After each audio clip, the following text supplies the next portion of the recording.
Hey guys, this is James from TeaDB bringing you another Inbetweenisode. So today I am going to be drinking a very famous raw pu'erh recipe, the 8582. You guys that are real pu'erh heads probably have heard of this recipe. It's very famous. I realized we haven't brought on a example before. So it's a very famous recipe. It's made by the Dayi tea factory. So that's one of the biggest tea factories. They're known for both the ripe pu'erh and the raw pu'erh. This is a raw recipe. This is the 502 version. So basically what that means is the different batches in the year. So this is from 2005. So 501 in this case would be the first batch. 502 would be the second, and so on. So this tea is from the second batch of that year. Sometimes there's not a terribly significant difference in the different batches, and other times there can be, and so certain batches could potentially be twice as expensive as other batches. So that does happen sometimes. We're not going to worry too much about that for the sake of this video. The 85, that's at the beginning of the 8582, stands for the year that the recipe was developed, so 1985. In this case, the next 8, so the third digit in it, stands for the average leaf grade, so 8 in a scale of 0 to 9. So that doesn't mean quality or anything like that. That just means we're talking about grade in terms of like the size of the leaf. So this is a bigger leaf recipe than something like a 7542 or a 7532.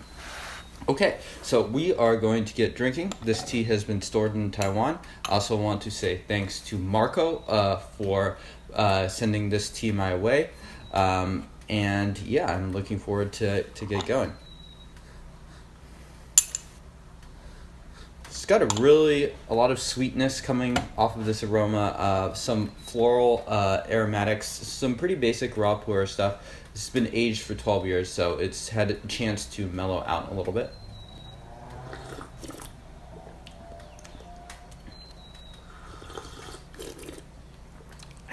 So the liqueur, very soft, somewhat oily. There's not a ton of bitterness on that steep. In my previous session with this tea, the bitterness did build steadily as the session went on, so we can look out for that in these next few infusions. Factory teas are usually processed, and they're usually intended to be more consumed later on, so they may not be as infusible as some of these more modern productions that people are releasing when the tea is young. So this tea thankfully has 12 years under its belt, so it's had a chance to sort of mellow out over that time.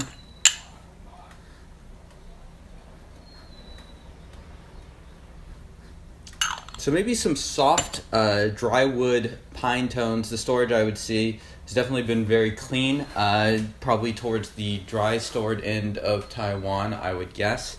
And yeah, let's drink this next one. This is my third infusion.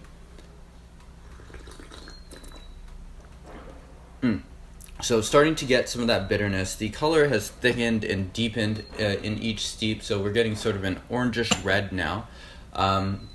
It's not terribly sharp. It's more of a soft, oily, and then it's sort of bitter. This one, I'd say it sort of has that punchy bitterness that's a little bit herbal in its characteristics. So continues to get stronger. So similar in that sense to my previous session with this tea.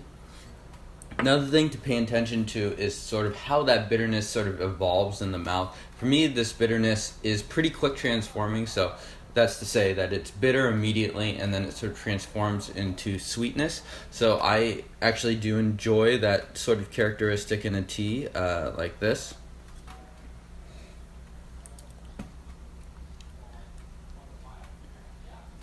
Cheers.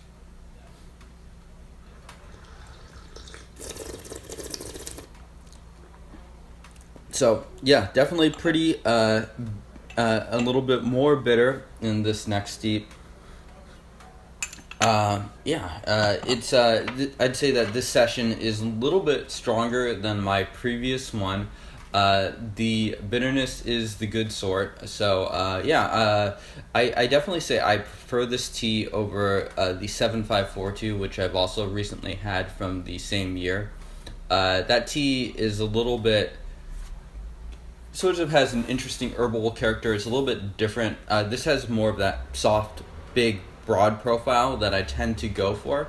So I think you could chalk some of that up for personal preference. I think maybe the 7542 is intended for extremely long-term aging too. This tea, I think it could definitely improve with age, but I'm also fairly okay with drinking something like this off and on now.